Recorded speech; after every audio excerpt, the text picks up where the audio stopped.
Muito bom dia para todo mundo. Terça-feira, dia 23 de fevereiro. Muito se fala sobre a importância de dar gratidão, né? Ser grato por tudo, agradecer por coisas simples, por coisas que você nem dá tanta importância, mas que fazem toda a diferença nas nossas vidas. O simples fato de abrir os olhos, respirar, ter mais um dia para conquistar tudo aquilo que sonhamos. Se o hoje ainda não representa aquele ideal que você sempre sonhou, seja agradecido de estar onde você está e se anime por onde você pode chegar. A previsão do tempo para o litoral é de dia de sol e aumento de nuvens de manhã, pancadas de chuva à tarde e à noite também. 31 graus em João Pessoa, a gente está vendo imagens ao vivo do céu da nossa capital. No Agreste, o dia deve ser de sol com algumas nuvens e não tem previsão de chuva por lá não. Em Campina Grande, que estamos vendo imagens ao vivo, 31 graus. Vamos falar muito sobre um novo decreto que restringe o funcionamento de alguns serviços, muda a rotina de estudantes e fecha a orla da capital. Laércio Cerqueira vai comentar as mudanças e Plínio Almeida ao vivo vai trazer mais detalhes sobre esse decreto que pode ser publicado a qualquer momento. Então participa comigo do JPB1, envia sua mensagem para o nosso WhatsApp, o 981819700. Me conta o que é que acha dessas novas medidas, eu quero saber sua opinião. Vou repetir o WhatsApp, é o 981819700. Inclusive você de outras partes do estado também podem opinar, mandar mensagens para contar se o prefeito aí da sua cidade tomou alguma medida recente para conter o coronavírus. Inclusive sobre a situação em Campina Grande, onde a ocupação de leitos de UTI está abaixo dos 50% e não deve haver nenhuma medida restritiva por enquanto. Emi Nascimento vai falar sobre esses detalhes e também sobre a morte de um casal de Cajazeiras. Os dois foram mais vítimas da Covid-19. Emi, bom dia. Oi Danilo, bom dia para você, bom dia para todo mundo que está acompanhando a gente. Pois é, diante da disponibilidade de leitos aqui em Campina Grande para tratamento da Covid-19, o município tem recebido pacientes vítimas da Covid de outras regiões do estado que estão com superlotação em suas unidades hospitalares. No Sertão, por exemplo, um casal morreu em um intervalo de menos de 20 minutos por conta dos sintomas da coronavírus. Daqui a pouquinho a gente traz todos os detalhes sobre esse assunto. Até já, Emi. Obrigado para você. Um ótimo trabalho. E no estado segue a vacinação contra a Covid. Felícia Arbex tem informações sobre a vacina aqui em João Pessoa. Ela está em um dos pontos aqui da capital onde essa vacinação está acontecendo e já a gente conversa com ela. Hoje no nosso quadro Saúde vamos falar sobre a relação entre a obesidade e a Covid-19. O excesso de peso é uma das principais comorbidades que deixam o quadro de Covid mais grave. Tem alguma pergunta para fazer? Então manda para o nosso WhatsApp, é o 981819700. Um médico endocrinologista vai responder. Deixa eu repetir, 981819700. Tá começando o JPB, jornalismo responsável e, em primeiro lugar, compromisso com a comunidade.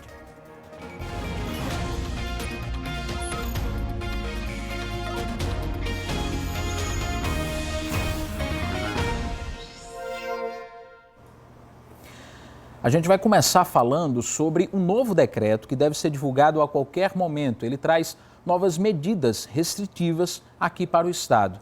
Laércio Cerqueira está aqui conosco para comentar mais sobre esse decreto, inclusive o que a gente já conseguiu adiantar sobre esse decreto, né, Laércio? Boa tarde. Boa tarde, Danilo. Boa tarde a você que acompanha a gente. É bom esclarecer que o decreto ainda não foi publicado, né? O decreto vai ser publicado nas próximas horas.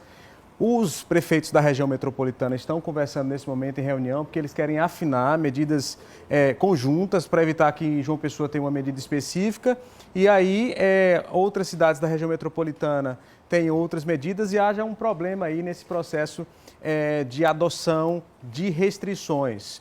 O que a gente pode adiantar são medidas anunciadas pelo governador do estado hoje pela manhã. A gente tem que lembrar que desde ontem, governo do estado, prefeituras da região metropolitana e principalmente o prefeito Cícero Lucena de João Pessoa tentam afinar essas medidas para que quando o decreto saia, haja uma unificação do discurso. E o governador João Azevedo anunciou hoje de manhã, adiantou no Bom Dia Paraíba, algumas dessas medidas que vão afetar a orla da capital, só para resumir rapidamente, vão afetar escolas, no caso de ensino médio e faculdades, medidas também que vão afetar bares e restaurantes com mudanças de horário. Outras ações vão afetar além das escolas, bares, restaurantes, Cultos religiosos. os cultos religiosos, a suspensão de cultos religiosos. Antes da gente detalhar mais essas medidas, a gente tem que lembrar, Danilo, que, de fato, o resultado desse decreto pode ser um consenso mesmo. Pode ser que aquelas divergências que a gente trouxe ontem, não sei se você lembra, a gente falou das divergências entre o que pensa o governador e o que queria o prefeito Cícero Lucena. O prefeito Cícero Lucena mais flexível e o governador mais rigoroso. Eles conseguiram, de fato, um consenso, um acordo. Alguns cedeu em um ponto e outro cedeu em outro ponto.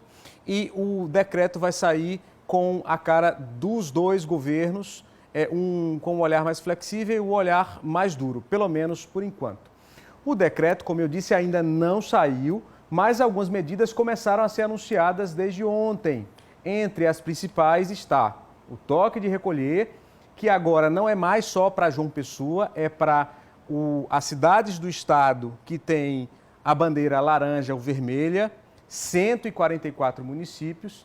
E um outro ponto são as mudanças com relação ao horário de bares e restaurantes. Vamos ver.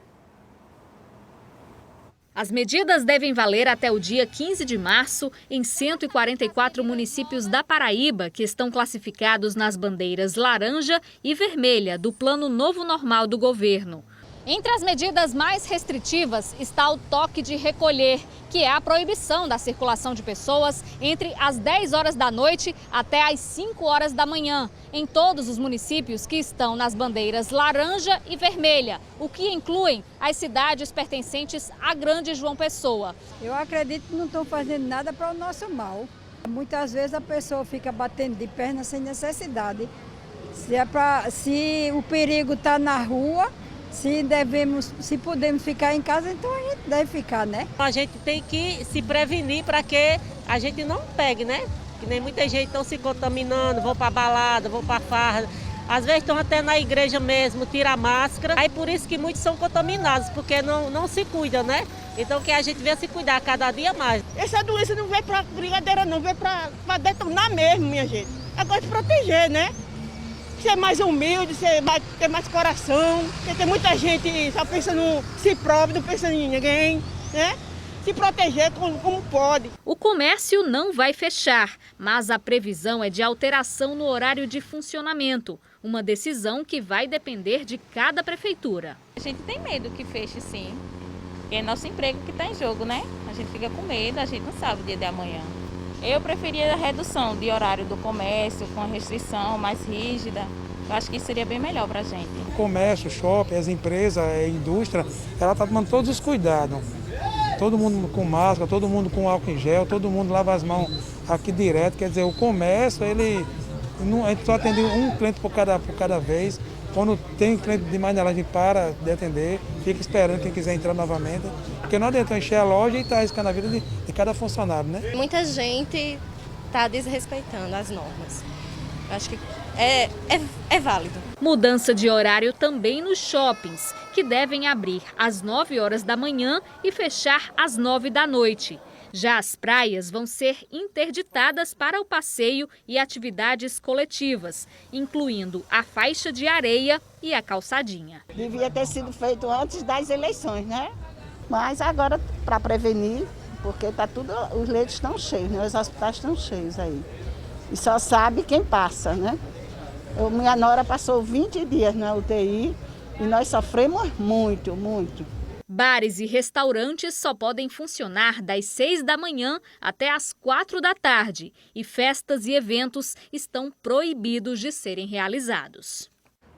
Danilo, eu conversei com uma fonte da Prefeitura que disse que há um consenso de cerca de 99% dessas medidas que foram anunciadas pelo governador com relação às medidas que a Prefeitura quer adotar. A gente vai esclarecer mais algumas, porque as pessoas estão questionando muito. Com relação a shoppings, os shoppings continuam abertos, como a gente viu, sendo que vai haver uma mudança de horário até as 21 horas para poder dar condições às pessoas irem embora por conta do toque de recolher. As academias estão abertas, ficarão abertas, seguindo todos os protocolos. A mesma coisa acontece com essas escolas de esportes, desde que seja, no caso das escolas de esporte, em locais abertos.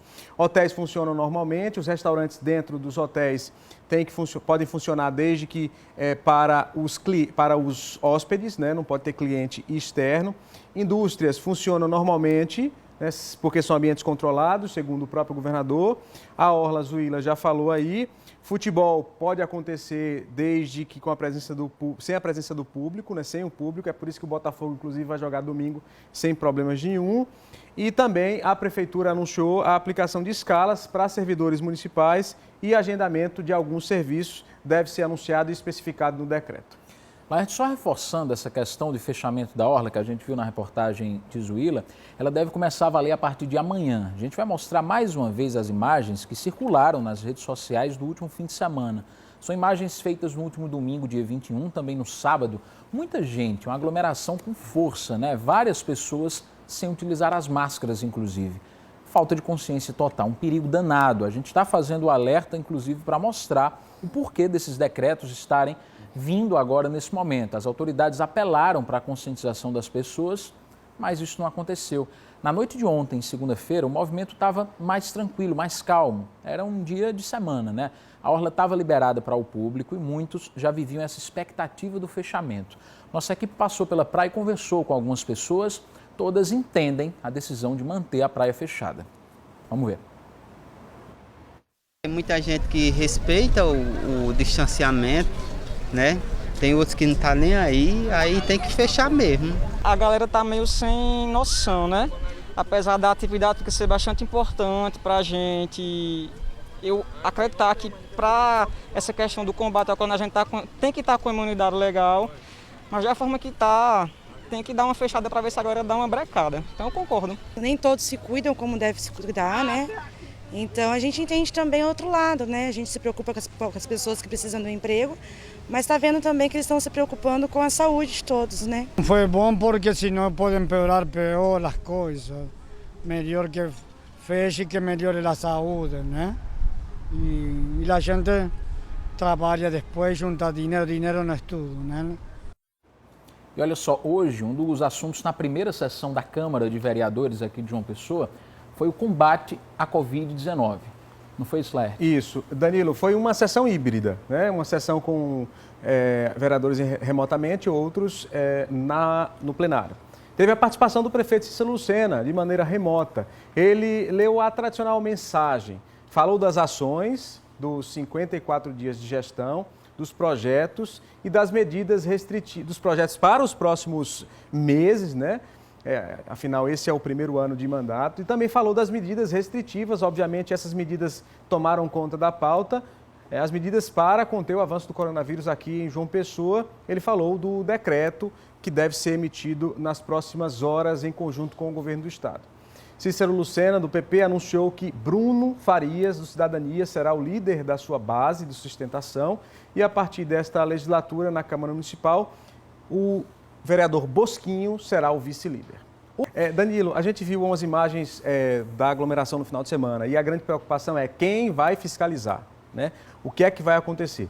O governador João Azevedo, o prefeito Cícero Lucena e os prefeitos da região metropolitana disseram que vão intensificar a fiscalização, seja com guarda municipal, seja com PM ou com equipes de vigilância sanitária. Essa é uma preocupação muito grande por um simples motivo. Tem muita gente pagando por outras pessoas que estão agindo errado. Muitos comerciantes, donos de bares, restaurantes estão fazendo tudo certinho, muitas pessoas estão seguindo todos os protocolos e outras tantas não estão fazendo e gera isso aí, aglomeração. E a baliza, a régua, na verdade, o número de leitos. Se está muito ocupado, tem que fechar. Se não está muito ocupado, aí abre. Não é o local se está seguindo ou não o protocolo. E aí a grande preocupação agora que a gente tem é, de fato, com a fiscalização, porque também não adianta tomar medidas como essa e não fiscalizar, porque a gente sabe que culturalmente a população acaba não cumprindo as medidas restritivas sem a coerção, infelizmente. Então vamos fazer o seguinte, Laerte, aproveitar que você está falando isso e mostrar os dados atualizados da pandemia aqui no nosso estado. A gente está aqui primeiro com a ocupação dos leitos de UTI, que assim como você falou, é o que baliza toda essa decisão. Exato. A região metropolitana de João Pessoa está com ocupação de 90%. Em Campina Grande, uma situação mais tranquila, de 48%. E no sertão do estado, a ocupação já chegou aos 94%. No sertão beirando o caos, o colapso mesmo. E aí, provavelmente, muita gente que tiver problema lá vai ter que ir para Campina Grande, que está com, a gente vai falar daqui a pouco, com cerca de 50% de ocupação. Ou seja, uma transferência de problema, já que a gente não tem os leitos no sertão, vai acabar levando para Campina e, obviamente, lá também a ocupação de leitos tende a aumentar. A gente vai ver também outros dados bem importantes do último boletim da Secretaria de Saúde, como os números totais de casos confirmados são 213.227 em toda a Paraíba. Infelizmente, já tivemos 4.379 mortes, mas os casos recuperados, que são os números que nos trazem mais esperanças, que são os 156.862 paraibanos que já venceram a Covid. A gente vai ver também aí a concentração dos novos casos nesse último boletim. João Pessoa apresenta 266 novos casos, Campina Grande 188, Pombal com 45 novos casos, 36 novos casos em Santa Luzia e Cajazeiras com 31 novos casos da doença. E não são apenas números não, né, minha gente? Olha só essa notícia, muito triste. Um casal morreu de Covid-19 no intervalo de apenas 20 minutos. Aconteceu no hospital de Cajazeiras, no sertão do estado. Uma notícia muito triste que comoveu toda a região. O Laerte estava falando aqui agora há pouco sobre esse decreto que deve valer para as cidades aqui na Paraíba. São 144, como você disse, que estão nas bandeiras vermelha ou laranja. 138 na laranja e 6 na vermelha. As cidades aqui da região metropolitana de João Pessoa estão todas na bandeira laranja e vão aumentar as restrições devido aos altos números de ocupações de leitos aqui na Paraíba. Por isso, Silvia Torres foi em algumas cidades para constatar o que é que está acontecendo por lá. Muita gente está enfrentando essa pandemia de forma até irresponsável, enquanto famílias sofrem com entes queridos internados. Depois dos anúncios de restrições feitos pelo governo do estado, passamos por cidades da região metropolitana. Bahia está na bandeira laranja, vai precisar retroceder na flexibilização. Tem 4.050 casos confirmados de Covid e 142 mortes. Apesar de toda essa situação de alerta na cidade, há muita gente que desobedece o protocolo para evitar a contaminação. Muita festa, muita farra, aglomeração constantemente. O povo não está nem aí. Parece que a gente está vivendo normal. Eu mesmo dou muito conselho ao pessoal, mas muita gente nem entra no ouvido e sai no outro. Infelizmente é a realidade aqui. Na classificação da Covid, Santa Rita saiu da bandeira amarela para a bandeira laranja. Isso implica em muitas restrições e numa mudança no comportamento da população. Mas o que flagramos aqui por Tibiri foi muita gente sem usar a máscara. São vários os flagrantes de pessoas sem máscara pelo município. Esta senhora disse que não usa de jeito nenhum. Se a senhora de repente pegar e transmitir para uma pessoa... Eu pego nada, transmito nada. Isso é besteira, eu não boto essas coisas na minha mente, não. Já a Dona Graça não quer nem saber de pegar a doença e faz questão de estar de máscara. Tenho 63 anos, né? Aí eu me cuido muito. Tenho uma filha que é da saúde, agente de saúde, aí eu saindo ela dizendo, mãe, leva a máscara, leva a máscara. Na UPA, para onde as pessoas com sintomas gripais ou Covid-19 vão, encontramos Anne Caroline. Ela tinha acabado de receber a notícia que o avô dela havia morrido. Pode ser um caso de reinserção, porque ele teve Covid no início da pandemia, em abril do ano passado. E aí agora, no sábado, ele teve algumas complicações. E até então ele estava sendo tratado como uma PNN, não é isso? Uma PNN, um início de pneumonia. Hoje ele teve um probleminha, não estava conseguindo respirar e foi para a área vermelha, foi entubado. E aí terminou que agora, às 2 horas, infelizmente, eu a óbito. Ia fazer 107 anos no mês que vem. Em Santa Rita, são 5.219 casos de pessoas infectadas e 195 mortos. Santa Rita está classificada na bandeira laranja. Iremos, assim, seguir o novo decreto estadual de combate à Covid. Todas as nossas unidades de saúde estão abertas para acolhimento, diagnóstico, tratamento e encaminhamento dos nossos pacientes. Iremos, assim, dar ênfase a todas as medidas de proteção à nossa população. Cabedelo vai seguir o decreto publicado pelo governador. Agora, na bandeira laranja, vai adotar restrições e toque de recolher. Com a restrição dos bares de consumo de bebida alcoólica até às 20 horas, funciona até às 22, depois encerra todas as atividades comerciais, recreativas. De acordo com o último boletim epidemiológico, são 5.177 pessoas infectadas e 100 mortos pelo coronavírus. A gente percebe um desleixo total. Agora mesmo aqui atrás está vendo o pessoal caminhando, a gente percebe sem máscara. A população, eu não sei se motivada pela chegada da vacina ou por cansada de estar usando máscara, acabou relaxando. E eu acho que agora é que a gente tem que incentivar mais, nos protegermos mais.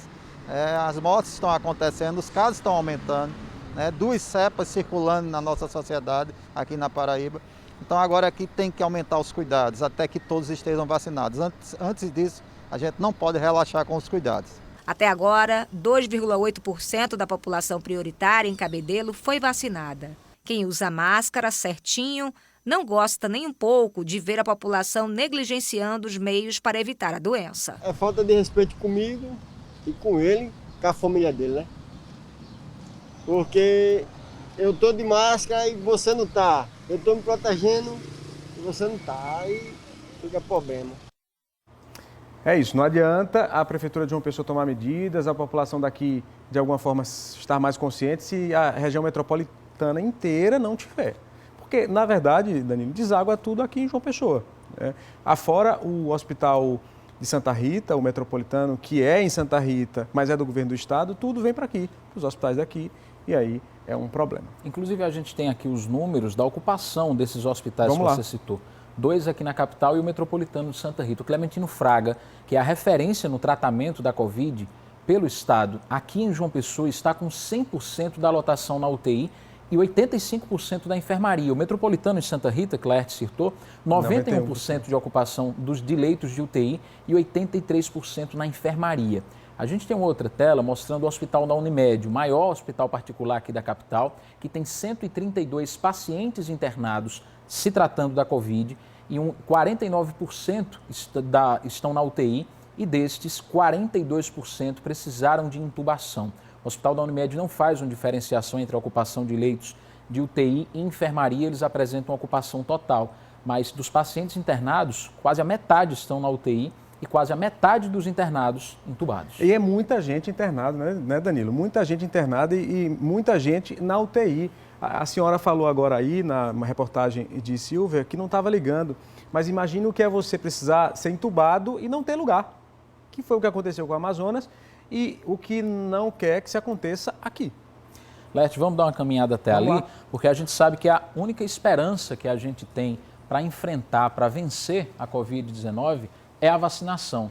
Eu queria conversar com Felícia Arbex agora, eu vi que estavam pessoas se preparando para receber a vacina e a gente ia falar com Felícia. Mas vamos fazer o seguinte, conversar com Emi Nascimento, para que ela fale como está a situação em Campina Grande. Pois é, a gente viu João Pessoa, viu região metropolitana. Emi, como é que está Campina Grande aí, com relação à ocupação?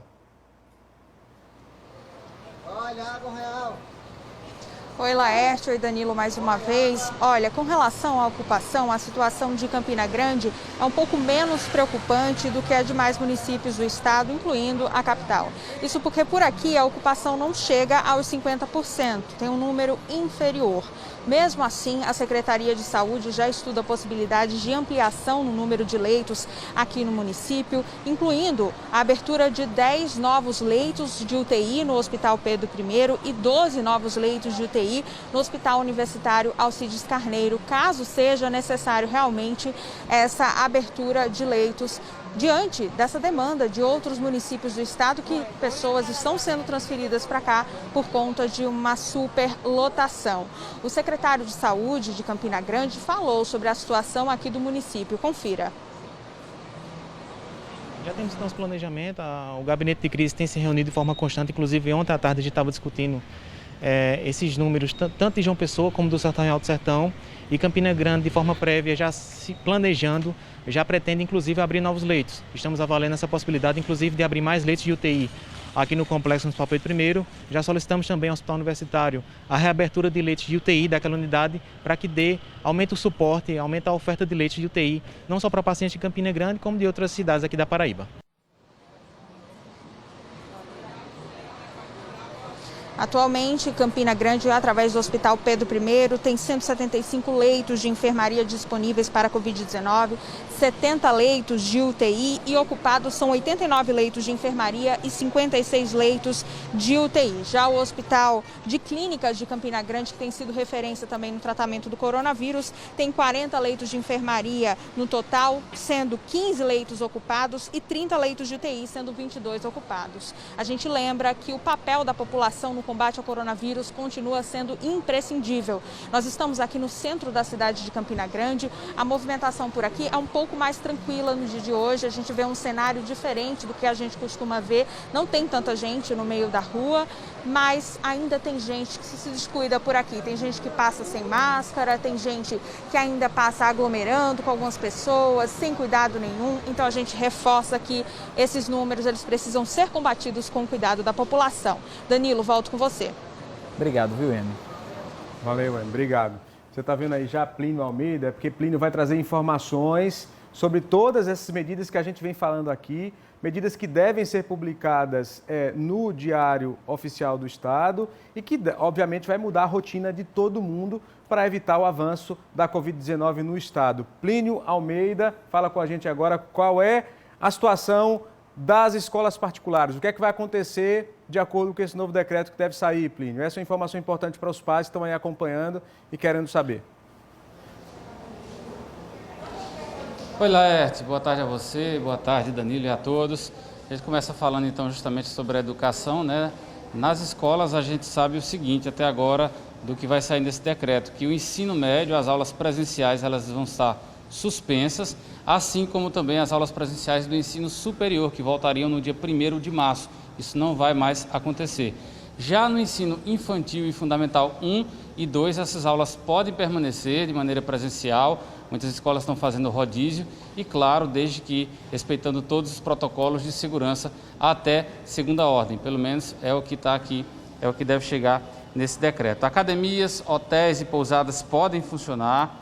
Missas e cultos presenciais vão estar suspensos também.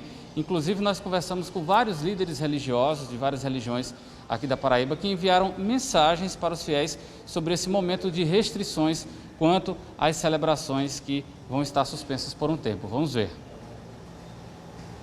Nosso Conselho da Arquidiocese da Paraíba, juntos tomamos a decisão de suspender temporariamente as celebrações da Eucaristia com a presença do povo. Queremos continuar celebrando a missa, transmitida pelas redes sociais. As igrejas vão continuar abertas para visitações individuais, para as orações pessoais dos fiéis. A orientação da federação é justamente manter o distanciamento, não fazer culto presencial, evitar aglomeração, porque não é momento de festa, é momento justamente do cuidar.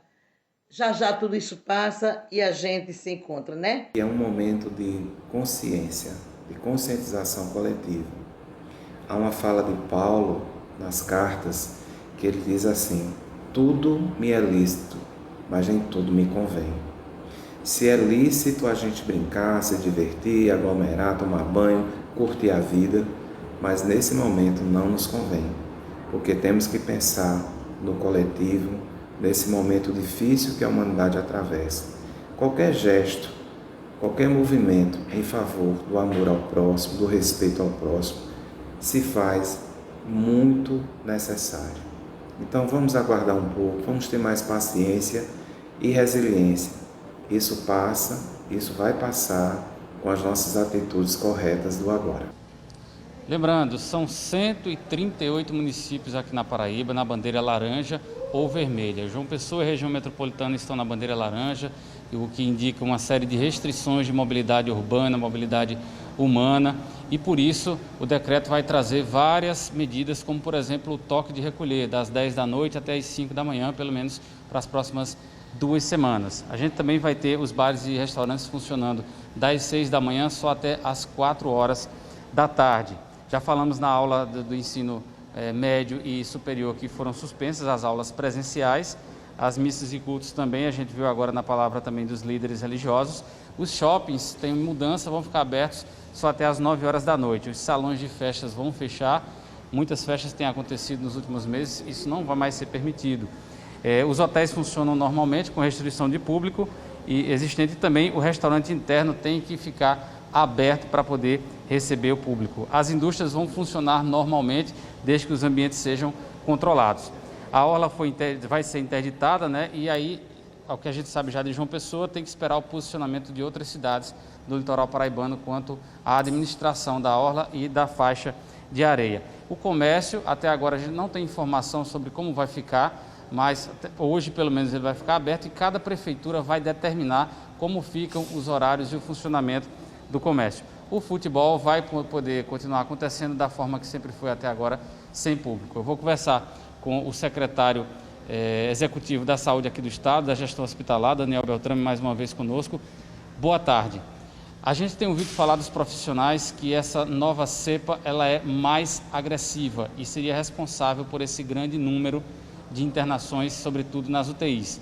Mas não é só isso, tem a questão também da falta de consciência, não é? Plínio, Jardel, Laerte, Danilo, olá você que está conosco aqui no JP, muitíssimo boa tarde. Olha, certamente as cepas têm uma participação porque elas são mais capazes de infectar as pessoas. Uma pessoa doente com as novas cepas é capaz de infectar mais outras pessoas, mas certamente elas não são a única razão e, ao nosso ver, nem o principal motivo. O principal motivo de nós estarmos vivendo o que estamos vivendo é literalmente abandono das medidas de proteção que você em casa já conhece. Muitas pessoas abandonaram o uso de máscaras, muitas pessoas estão vivendo a vida com encontros com outras, festividades, almoços, jantares, festas, de maneira normal. E o vírus, então, que depende dos nossos encontros, está sendo capaz de gerar esse problema importante.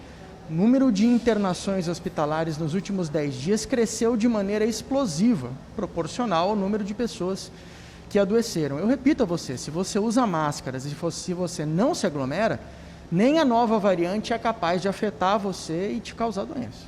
O que nós estamos vivendo agora é reflexo do carnaval e até onde isso pode se estender, especificamente sobre o período do carnaval? Plínio, essa pergunta é muito importante. O que nós estamos vivendo agora não é efeito do carnaval ainda. Então significa que os próximos 15 dias ou 20 serão muito preocupantes, porque ainda vamos receber e conhecer os efeitos do carnaval. Por esse motivo, o Governo do Estado da Paraíba, a Secretaria de Estado da Saúde e junto ao esforço de municípios paraibanos, estamos expandindo leitos nos próximos 7 dias, nos próximos 14 dias, para que a gente possa atravessar esse momento difícil. Mas você pode colaborar. Se você não adoecer, você não salva só a sua vida, você salva a vida de todos, você salva o Sistema Único de Saúde paraibano e toda a Paraíba. Como é que vai ser essa expansão de leitos que você falou agora? No hospital de trauma já foram destinados 10 leitos e já estão em funcionamento, inclusive, só para a Covid. E o que há mais sobre a expansão? No dia de hoje, nesse exato momento, estão ativados uma ala Covid no Hospital de Trauma Senador Humberto Lucena. Vem aí ainda hoje a ativação de mais 2 leitos de terapia intensiva no Hospital Metropolitano. Então, só hoje, 12 leitos de terapia intensiva sendo disponibilizados no sistema. Vem mais expansões ainda no Metropolitano, ainda mais expansões no Hospital Maternidade Frei Damião, mas não só também na região metropolitana. Expansões previstas para Cajazeiras, expansões previstas para Piancó, para nos ajudar a fazer frente também à altíssima ocupação hospitalar que nós temos no Sertão. 90% no momento agora na região metropolitana, leitos de terapia intensiva de adultos, 94% de ocupação dos mesmos leitos no Sertão. A gente teve transferências, inclusive recentes, desde domingo para Campina Grande. Foram 3 pacientes até agora. Isso pode acontecer? Pode continuar acontecendo? Existe essa previsão? E os ventiladores que disseram que estavam para chegar, inicialmente falaram um número de 70 ventiladores, isso já está ocorrendo? A virtude e a força de um plano de contingência estadual é exatamente essa. Quando você passa por um momento difícil como foi a madrugada entre domingo e segunda-feira, você consegue apoio a 100 quilômetros de distância, faz transporte seguro e garante atenção à saúde aos pacientes com muita tranquilidade. Enquanto isso, nós vamos fazendo a expansão por aqui.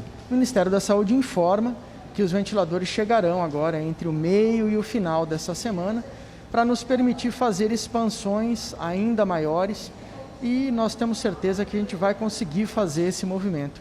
Mas eu repito, dependemos também do seu gesto de proteção para que a gente possa seguir tendo menos casos nos dias que virão.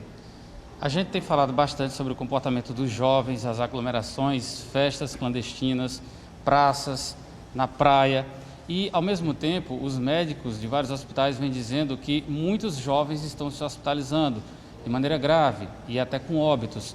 Isso já é sentido de maneira prática nas estatísticas do Estado? Os jovens estão sendo mais acometidos e de maneira mais grave pela Covid-19? Os casos graves ainda predominam idosos, mas é fato, se nós conversarmos com os serviços de saúde que estão atendendo o Covid, especialmente UTI, os jovens estão indo mais para as unidades de terapia intensiva e também se apresentando mais nas enfermarias. Olha, a regra é muito clara, você sai com seus amigos, vai para uma festa tipo proibidona, todo mundo sem máscara, bebida alcoólica, basta ter uma pessoa contaminada, ela pode estar com a variante da Covid, então ela consegue contaminar muito mais outras pessoas. E aí é isso, você fica doente, você leva o vírus para casa. Meu amigo, não vale a pena, é um sofrimento que eu posso te garantir. Se você se propuser a passar, você vai certamente se arrepender. Para a gente terminar, enquanto tudo isso está acontecendo, ficamos todos torcendo para a chegada de mais doses da vacina. Tem uma previsão para hoje, entre hoje e amanhã, ela permanece? E a previsão de doses qual seria? Infelizmente não teremos a chegada de vacinas no estado neste mês de fevereiro ainda. O Ministério da Saúde fez uma alteração completa no cronograma de chegada de vacinas, possivelmente para a primeira semana de março. Nós, obviamente, desejamos profundamente que as doses pudessem estar à disposição. Precisamos vacinar as pessoas o mais rápido possível, mas então fica um alerta para nós. Enquanto as vacinas não vêm, na velocidade que precisamos e na quantidade que precisamos, depende de todos nós. Você precisa ter um gesto de coragem, que é poder amar a si e amar ao próximo. Usar máscaras e não se aglomerar não é muito difícil de fazer. Não vamos colocar a Paraíba em risco. Não vamos colocar o sistema de saúde paraibano em risco. Não vamos colocar o seu bem-estar em risco. Nós contamos com esse gesto de coragem e esse seu gesto de amor. Força, fé, vamos juntos, que a gente veio até aqui numa caminhada muito dura e a gente vai vencer esta batalha contra a Covid. Nós contamos com vocês. Para essa segunda onda, Beltrame, a gente está começando um pouco tarde a tomar essas medidas mais restritivas. Na primeira onda, elas não foram tomadas um pouco mais cedo. E o que é que esse decreto de hoje pode ser antecipado, né? Na expectativa todo mundo de que esse decreto seja publicado e até agora não foi. Essas medidas estão sendo tomadas num momento que eu vou chamar de momento ideal, porque elas estão vindo num formato de consenso. Produzir consenso não é fácil. Produzir consenso entre o Estado, entre 223 municípios, mais especificamente 138 em laranja e 6 em bandeira vermelha, não é uma tarefa técnico-política trivial. Nós estamos conseguindo fazer isso. O governador João Azevedo, um grande pacificador, um homem de mediação, conseguiu produzir esse consenso em todo o Estado e as medidas vão nos ajudar a reduzir a circulação nas cidades, que é exatamente o que nós precisamos fazer para reduzir a capacidade do vírus nos causar mal. A gente sabe mais ou menos o horário do decreto? A gente acredita que já é para as próximas horas. Eu imagino que não vá passar do meio da tarde a publicação. Por que não está publicado ainda? Porque ele é fruto de um trabalho de consenso. Passamos a madrugada inteira trabalhando, conversando com prefeitos, com secretários municipais de saúde, para que a gente pudesse ter o texto do consenso e poder executar, acompanhar e fiscalizar, que é a expectativa de todas as paraibanas e todos os paraibanos.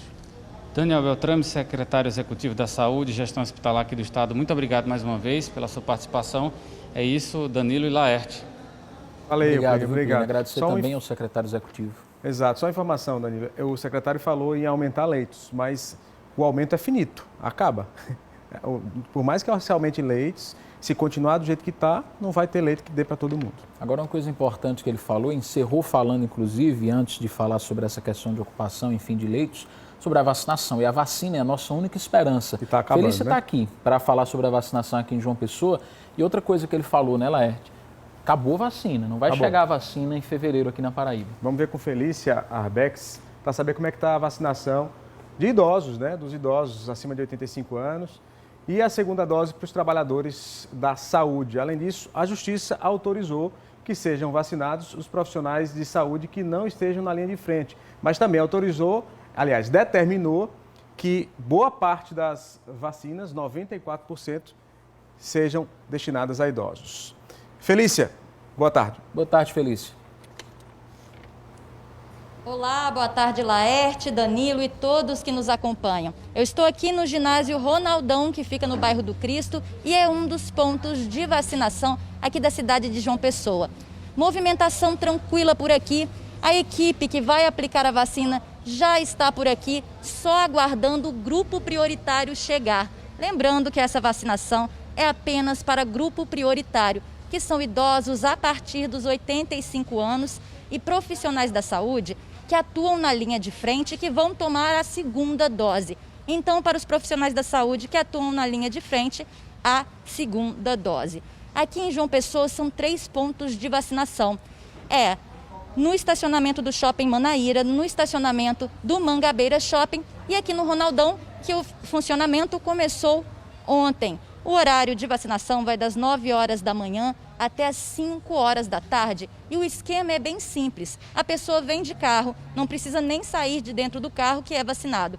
Se você não tem carro, também não tem problema. Pode vir a pé, lembrando que a vacinação é apenas para grupo prioritário.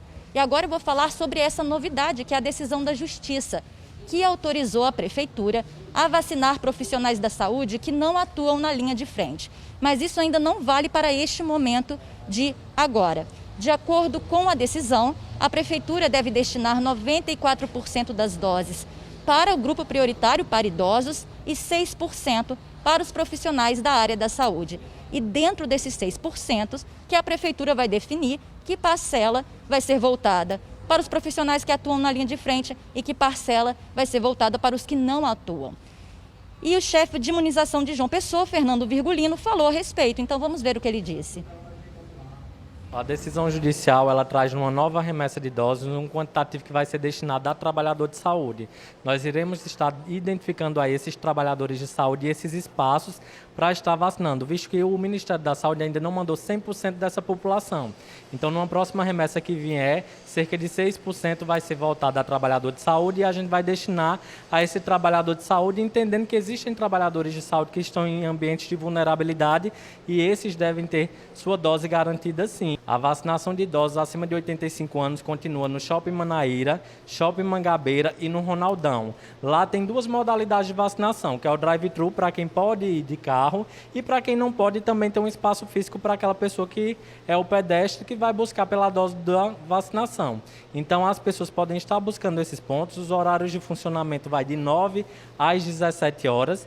Ficar atento que é o idoso acima de 85 anos que deve receber a dose desse imunizante e aquele trabalhador de saúde que ainda não fez a sua segunda dose, procure um desses espaços e lembre de levar documentação. As documentações exigidas são ou um contra-cheque, ou uma declaração, ou um contra-cheque com a declaração mais a xerox do cartão de vacina. Então, ele tem que comprovar também com a xerox do cartão de vacina para estar recebendo essa segunda dose.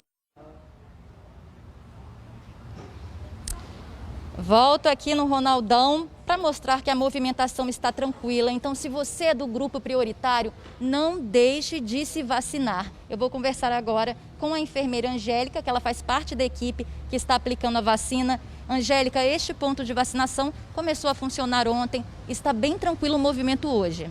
Boa tarde a todos. Sim, o movimento está bem tranquilo. É importante que a população realmente prioritária venha, compareça. Não tem fila, não tem espera. Certo? Está todo o movimento desde ontem tranquilo. Vamos reforçar a documentação necessária novamente? Idosos acima de 85 anos, um documento de identificação com foto, CPF ou cartão do SUS, e os profissionais da área de saúde que vão tomar a segunda dose. Trazer o vínculo da empresa ou o contra-cheque, retira a parte do contra-cheque que tem o valor, a xerox da primeira dose, e o conselho, a xerox do conselho. Muito importante que as pessoas se vacinem. Muito importante, certo? Importante que realmente esse grupo prioritário venha, esteja aqui. É um cuidar de você e cuidar do próximo, né? Angélica, muito obrigada por falar com a gente. Lembrando que o horário é de 9 horas da manhã até as 5 horas da tarde. Volto com você. Valeu, Felícia. Obrigado, viu, Felícia? Olha só, ainda sobre a vacina, fomos ouvir a história de Dona Nilza.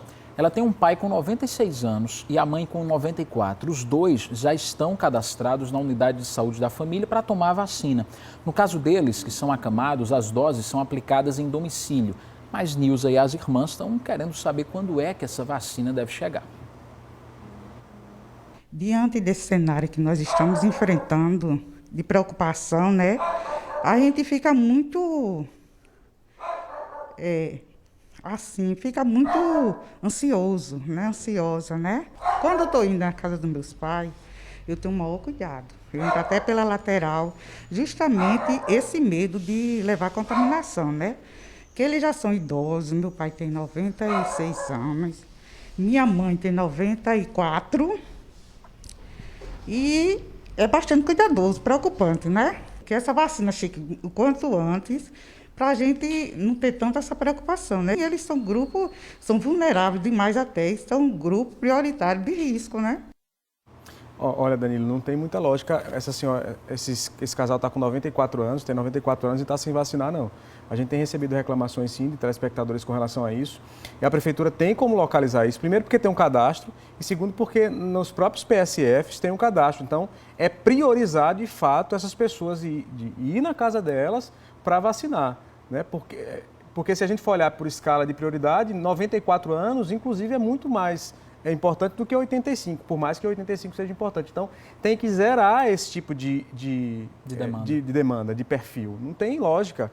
A gente já está há quase 3 semanas, 4 semanas e um casal com 94 anos ainda não foi vacinado. Inclusive, Leste, nós entramos em contato com o setor de imunização da Prefeitura de João Pessoa. Eles explicaram que é preciso mesmo aguardar. Como a demanda é alta, deve levar alguns dias para atender a todos e não tem como dar uma previsão de data certinha. Mas garantiu que todos os acamados serão vacinados. A gente vai seguir acompanhando e cobrando, né, tem que correr, não tem o que fazer, né? A vacina está aí, são pessoas que estão muito vulneráveis, quem tem 94 anos é muito vulnerável, então tem que dar um jeito de olhar o cadastro, de verificar quem é que tem mais idade, dizendo, a gente vai fazer uma força-tarefa para vacinar essas pessoas. Aí fica difícil, olha o número do agendamento aí. Para os idosos que estão acamados, é o 3214-7219, o 3214-7971. A gente tem falado muito sobre esses números aí, né? 3214-7219, 3214-7971. Lembrando que é o agendamento para os idosos acamados aqui da capital. Vamos fazer o seguinte, Lerte, te convido a acompanhar comigo os comentários dos telespectadores, saber o que é que está falando a população. O decreto do governo está certíssimo. Domingo passado, aqui em Campina Grande, devido a um jogo de futebol, teve bar que você não conseguia nem passar na rua, totalmente lotado. Os proprietários só pensam no lucro, não agem com responsabilidade. A vida deve estar em primeiro lugar. A gente tem que lembrar que em Campina não vai ser atingido por esse decreto ainda. Mas se não tiver controle lá, fiscalização, pode aumentar o número de casos, aumentar a ocupação e aí Campina Grande também entrar. Olha só o que fala Leonardo Fagner, do bairro dos Bancários, aqui em João Pessoa, sobre o decreto. É a medida correta a ser tomada. Infelizmente, falta consciência da população.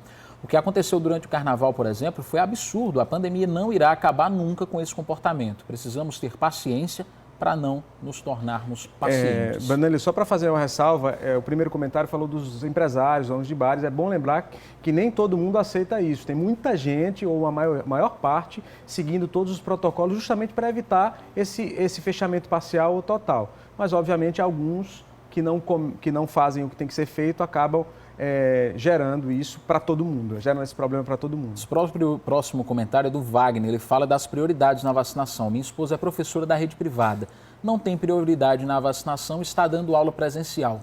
Espero que as aulas voltem a ser online para a nossa segurança. É o que deve acontecer no caso de ensino médio, né, e faculdade. Lerte, eu estou indo, viu? Estou indo. Se o decreto sair antes de acabar o jornal, eu volto rapidinho para avisar. A gente está na expectativa de sair esse decreto aí, o texto pronto com todas as informações e a união entre as medidas da Prefeitura de João Pessoa, das cidades da região metropolitana e do governo do estado, tá bom? Até mais, valeu. Lerte. Tchau, Obrigado. até mais. Abraço. Tchau, pessoal. E a gente vai para o intervalo e voltamos em instantes para falar sobre a nomeação do novo reitor da UFCG. O presidente Jair Bolsonaro escolheu o terceiro colocado na lista tríplice. E tem comunidade no JPB, um terreno que virou um lixão no bairro de Manaíra, aqui na capital. A população está sofrendo um bocado, viu? Hoje é dia do quadro Saúde. O tema é a relação da obesidade com as complicações da Covid-19. Um endocrinologista vai responder suas dúvidas. Então manda para o nosso WhatsApp, o 981819700. Já eu volto. Foi nomeado pelo presidente Jair Bolsonaro o novo reitor da Universidade Federal de Campina Grande. É o professor Antônio Fernandes, que ficou na terceira colocação na consulta pública realizada no ano passado, com 19,47% dos votos. Ele ficou atrás do atual reitor, Vicemário Simões, que teve 50,54%, e de John Kennedy, escolhido por 30,07% da comunidade acadêmica. Segundo o Supremo Tribunal Federal, o presidente tem a prerrogativa de indicar qualquer um dos nomes da lista tríplice, sem seguir a ordem de votação. O professor Antônio Fernandes é formado em farmácia bioquímica pela Universidade Federal da Paraíba e doutor em farmácia pela Universidade de São Paulo. Atualmente, ele também exerce a função de diretor do centro do campus da UFCG no município de Cajazeiras, no sertão do estado. E agora tem comunidade no JPB1. Os moradores do bairro de Manaíra reclamam de um terreno que virou um lixão no bairro do lado de Manaíra, aqui em João Pessoa. Até a calçada sumiu, de tanto lixo que está por lá, metralha espalhada. Eu fui para conferir. Vou te mostrar agora como é que está a situação.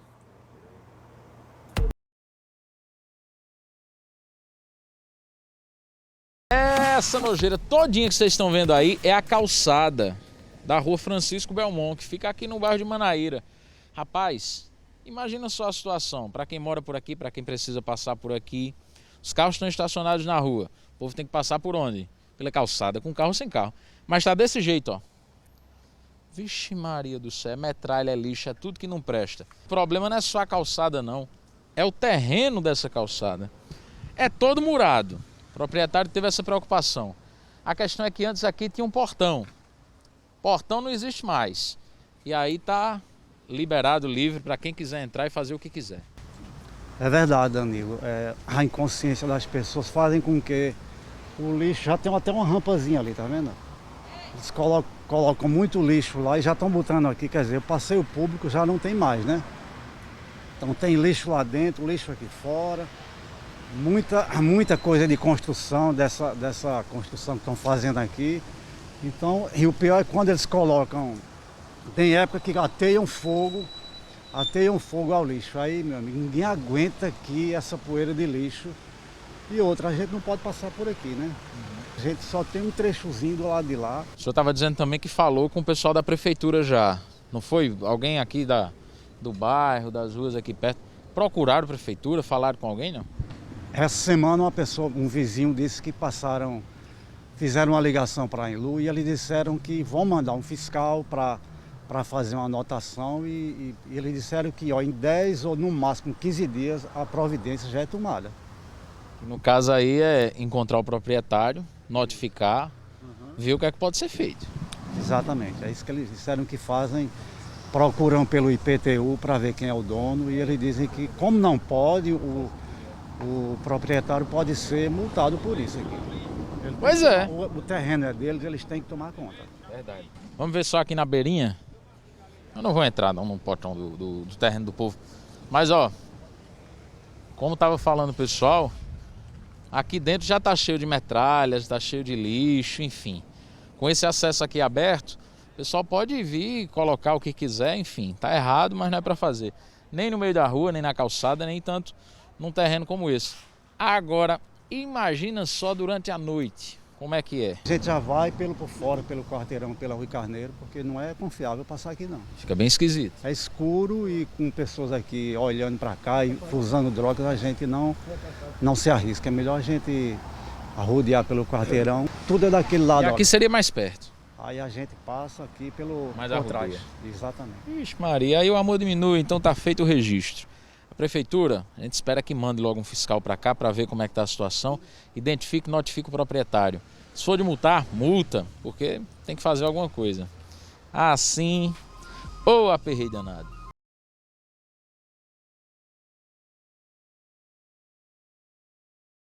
Tá feio o negócio, mas tem notícia boa. De acordo com o pessoal da Divisão de Fiscalização da Enlu, eles já identificaram e notificaram o proprietário desse terreno aí.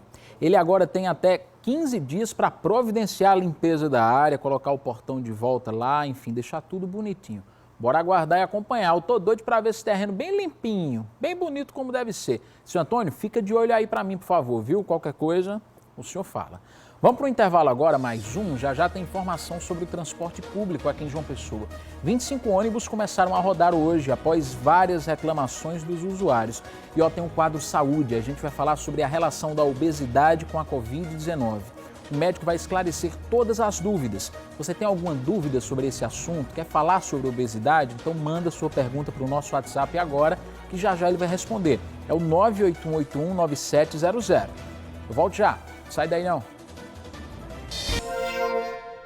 Vamos ver mais comentários de telespectadores, acompanhar a sua participação aqui no JPB pelo WhatsApp, o 981819700. Cíntia Lima, de Mangabeira 8. Se fazem necessárias as restrições quando nós mesmos somos os culpados por tanta negligência. É a verdade, viu, Cíntia? Em Araçagi é uma prática costumeira o não uso de máscaras por parte do comércio. Aqui nem um comerciante, nem os funcionários usam máscaras, infelizmente. Roberto está dizendo. Imagina então os clientes, né, Roberto? O pessoal tem que ter mais consciência, tem que saber que a gente está falando da vida, da saúde. Edna dos bancários, estamos precisando de um acompanhamento da Guarda Civil aqui nas 3 ruas nos bancários. Na hora da caminhada pela manhã, a maioria das pessoas caminha sem as máscaras. Fiscalização urgente, consciência para essas pessoas também. Não é isso, Edna? Só espero que os gestores do transporte público não se aproveitem destas medidas de restrição para diminuir mais ainda a quantidade de ônibus circulando, que já é pouca e as aglomerações estão aí escancaradas até fora dos horários de pico. Alain Caju de Santa Rita. Alain, inclusive, já a gente vai conversar com Felícia ao vivo para falar sobre a situação do transporte público, principalmente aqui em João Pessoa. Vamos fazer o seguinte, vamos fazer isso, conversar logo com Felícia, porque a gente mostra várias imagens e também essas mensagens enviadas pelos telespectadores mostrando os ônibus lotados. Você está vendo as imagens, principalmente em horários de pico, quando o pessoal está saindo de casa para trabalhar e fim de tarde, início de noite, quando está voltando para casa. Olha só a situação das pessoas, tendo que se aglomerar, são obrigadas a fazer isso, caso contrário vão chegar em casa que horas? Como é que a gente vai prevenir o contágio do coronavírus desse jeito? Com tanta gente dentro dos ônibus sem manter o distanciamento. A boa notícia é que a partir de hoje, dentro das medidas anunciadas para combater os altos índices de casos registrados aqui na capital, aumentou para 25 o número de ônibus extras que vão reforçar a frota. Felícia Arbex vai contar para a gente como é que vai funcionar tudo isso. Felícia. Isso mesmo, Danilo. Eu estou aqui na companhia do Jorge Moraes, ele que é superintendente da CEMOB e vai explicar para a gente como vai funcionar essa questão dos ônibus extras. Jorge, boa tarde. São 25 novos ônibus. Sim, perfeito. Desde as primeiras horas da manhã de ontem, segunda-feira, a CEMOB já passou a contar com mais 25 veículos nos horários de pico, principalmente entre 5 e 8 da manhã, 16h30 e 18h30 da tarde, garantindo justamente à população uma melhor qualidade na prestação de serviços e principalmente segurança. Segurança porque a partir do momento em que você consegue garantir mais viagens, são mais de 100 viagens a mais por dia, totalizando 820 viagens por dia nos horários de pico, você consegue espalhar melhor a população entre os veículos e, consequentemente, afastar ou pelo menos minimizar os riscos de contágio com o coronavírus. E quais são as linhas? Bom, esses 25 veículos eles foram distribuídos nas principais linhas, ou seja, aquelas de maior circulação.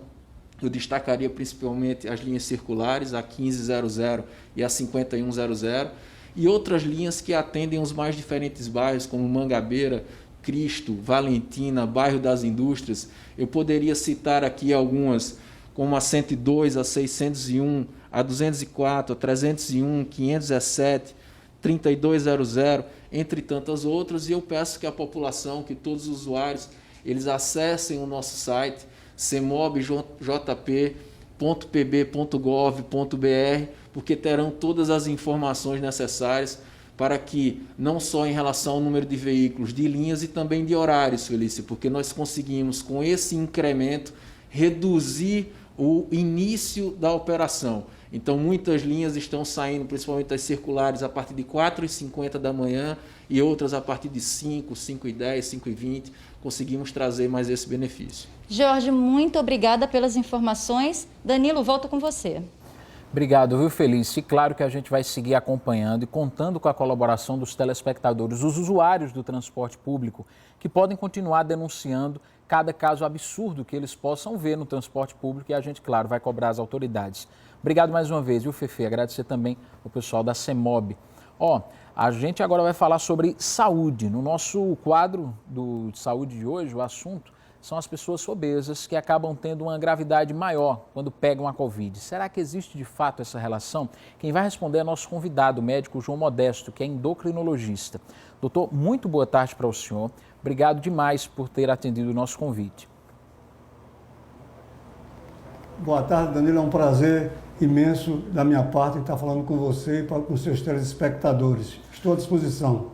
Doutor Modesto, Manuel Eustáquio, que é da cidade de Rio Tinto. Ele gostaria de saber se uma pessoa obesa terá mais complicações se caso venha a contrair a Covid-19. Então, eu vou ampliar essa pergunta. A gente está há pouco mais de um ano de pandemia.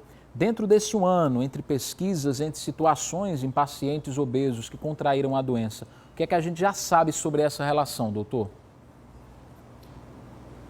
Essa relação é extremamente forte. Se sabe hoje em dia que, à exceção da idade, que é o maior fator de risco, depois vem o excesso de peso, seja sobrepeso ou obesidade. O excesso de tecido adiposo, ou seja, de tecido gorduroso, é um reservatório natural para o vírus, que vai permanecer por um tempo prolongado nessa gordura que nós temos. Ou seja, quanto mais gordura nós tivermos, maior a possibilidade de ter complicações. E por quê? Uma série de substâncias que a gente chama de pró-inflamatórias são liberadas pelo tecido adiposo. Então, quem tem excesso de gordura sempre está no estágio pró-inflamatório. Quanto mais gordura, mais possibilidade de ter isso.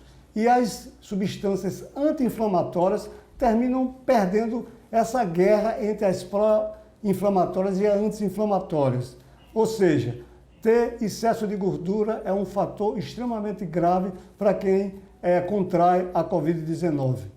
Então, doutor, nesses casos de excesso de peso, recomendável é que essas pessoas redobrem os cuidados e também tentem aumentar a imunidade através de alimentação, suplementação alimentar, enfim. Justamente, existe uma série de possibilidades para se tentar minorar esse problema. Justamente, mudança de estilo de vida, atividade física, se sabe que a atividade física inibe mais essas substâncias pró-inflamatórias e vai melhorar a imunidade do indivíduo. Isso aliado a uma alimentação saudável, se sabe hoje em dia que quem é que mais dá risco de morte na humanidade como um todo? Atualmente, o que é? A alimentação industrial, a poluição atmosférica e o sedentarismo. Então veja que tudo isso pode causar um processo inflamatório crônico no organismo e existe uma substância, ECA2 ou ACE2, que está muito presente no tecido adiposo e que favorece a entrada do vírus nesse próprio tecido adiposo.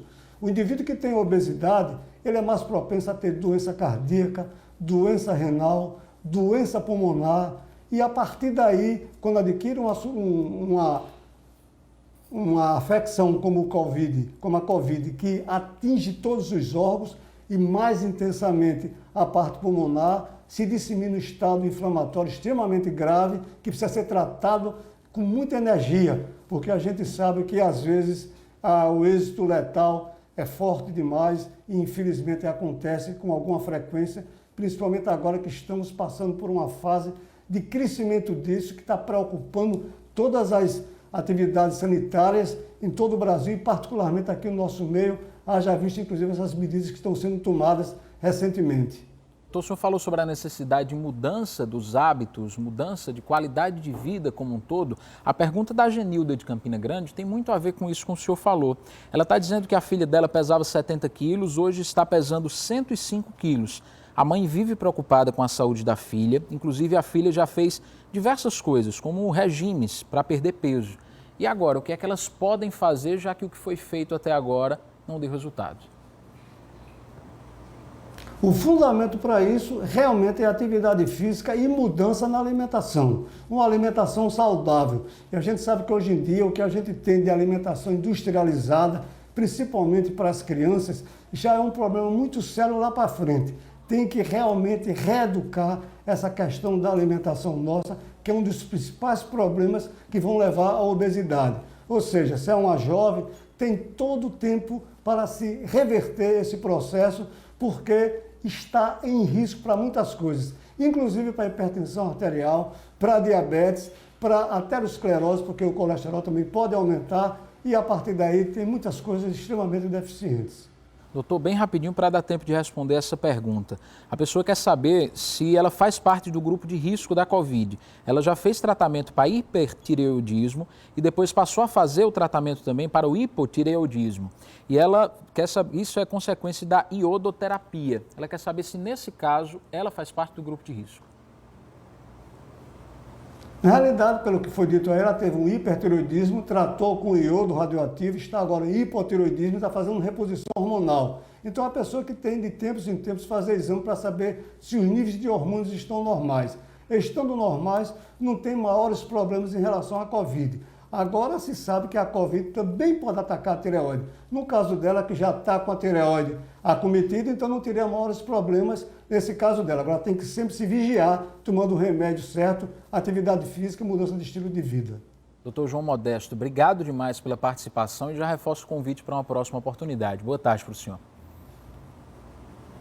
Boa tarde, obrigado.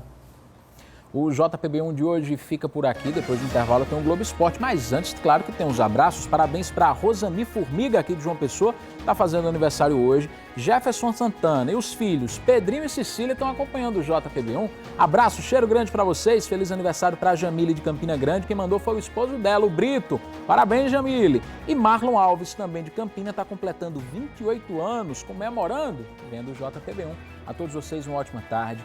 Se cuidem, pelo amor de Deus. E aquele abraço. Meu nome é Tchau, amanhã eu estou de volta, 11h45. Ô, praia bonita, mas o Paraíba bonita, linda, maravilhosa.